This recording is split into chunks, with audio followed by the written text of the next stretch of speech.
FIB sabboontuu Ahmad kaleessa hojiidhaa osoo galtuu poolisiin qabamtee hidhamu hojii geggeessaan miidiyichaa obbo Lammii Taayyee BBC'tti himan. Qondaalli buufata poolisii Labuurraa dubbisne gaazexeessituun kun isaan bira jiraachuu mirkaneessaniiru.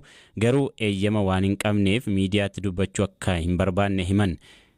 Hidhaan kun lakkoofsa gaazexeessitoota gidduu kana Itoophiyaatti mana hidhaa galanii gara 14tti guddiseera. Waayilli koo ammayyuu taanaa obbo Lammii sa'a muraasaan dura argatee dubbisee ture. Kaleessa yoo hojii isheetii ba'aa jirtu karaa irratti eeganii qabanii hidhanii waajjira poolisii bakka isheen itti hidhamte gaafannee deebi'aa jirra mana biirootti deebi'aa jira.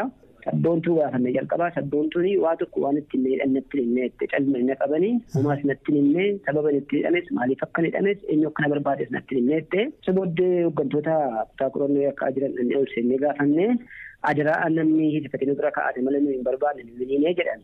Erga ofii dhiine ta'eeti immoo maaliif mana murtiitti akkamitti dhiyeessuu hin danda'ama mirgi isheen sarbamuu akkasittiin immoo adaraadhaan hidhamuu danda'a jennaan hin fuudhu dhufnee fuudha jedhanii qabna biraa nu kaa'an jedhanii bilbileetti himanii nu bira jirti amma dhufanii fudhatu jennee eegaa jirraa bilbilee hojii fuudhaa jechaan jirraadha. Maaliif immoo maal balleessetti isaan immoo waa tokko waan beeknu qabnudhanii dhaawatu irratti hin beekin kan caljedhanii kan qaban jechuudha kumti bilbilee raate bilbiluma nu qabaa jennaan kan qabamte ta'uusaa argine jechuudha ni qaban qulqulleeffanneetti. Kan ishee dhufanii qaban poolisoota Finfinneeti moo kan federaalaati? Kan Finfinneeti. Kan isheen jirtus waajjira poolisii magaalaa Finfinnee keessa jirti. Kutaa magaalaa Labuu Jamoof Labuu gidduu kan jiru muuziqaa safar bakka jedhamu kan jiru achi jirti. Baay'ee kan gaddineen eenyuyyuu poolisiin namanti ta'uu danda'a qabuu danda'a yeroo qaban waan isheen ittiin qabamte waan isheen ittiin shakkamte yeroo sitti immoo qaba jedhee mootummaa sirdeessa falmii akkaas akka jedha jechuudha.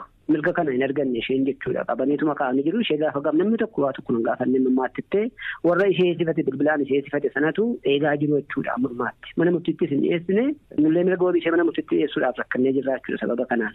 Waggaa gamiif hojjette isin biratti isheen gaheen ishee maali? Sabboontuun gaazexeessituu kutaa bashannanaa televizyiinii FIB'ti. Almost gara waggaatti deemaa jiram. Baay'ee jaallannaa hojjettuu cimtuudha.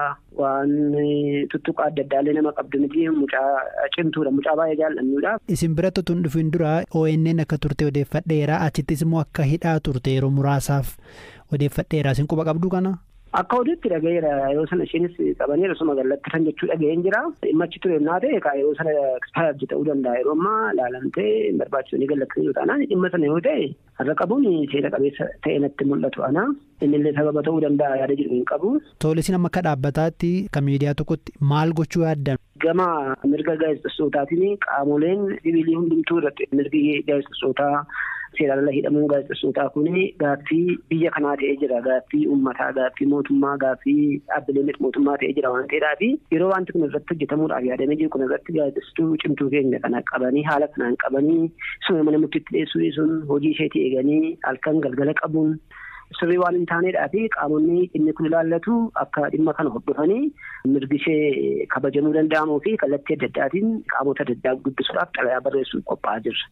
Dhiheenya kana irra deebiin ka dubbisne obbo Lammiin gaazexeessituu sabboontuun poolisoota Oromiyaan gara magaalaa Bishooftuutti geeffamuu ishee mirkaneessaniiru.